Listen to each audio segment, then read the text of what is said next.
बच्चों, इस वीडियो में हम लोग बात करेंगे बायोटेक में एथिकल इश्यूज के बारे में।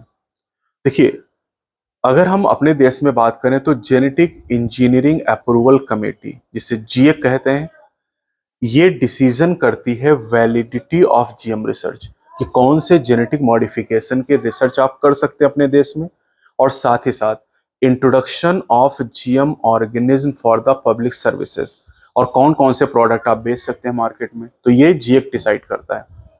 अब ये जो ट्रांसजेनिक एनिमल हम बना रहे हैं या जो प्रोडक्ट हम बना रहे हैं, इससे पेटेंट की और पायरेसी की समस्याएं आती हैं।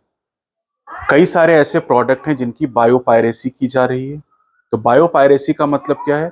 Use of resources by multinational companies और ऑर्गेनाइजेशन, और ये काम किया जा रहा है बिना प्रॉपर ऑथराइजेशन के, बिना कंपनसेटरी पेमेंट करते हुए।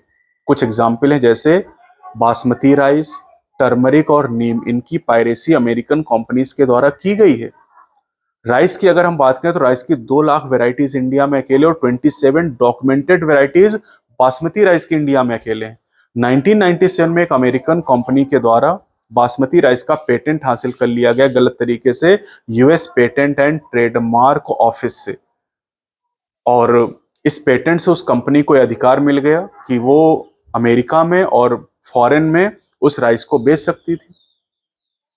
तो अब चूंकि ये कई सारी कंट्रीज के साथ हुआ, तो कंट्रीज ने कुछ नियम बनाने शुरू कर दिए हैं।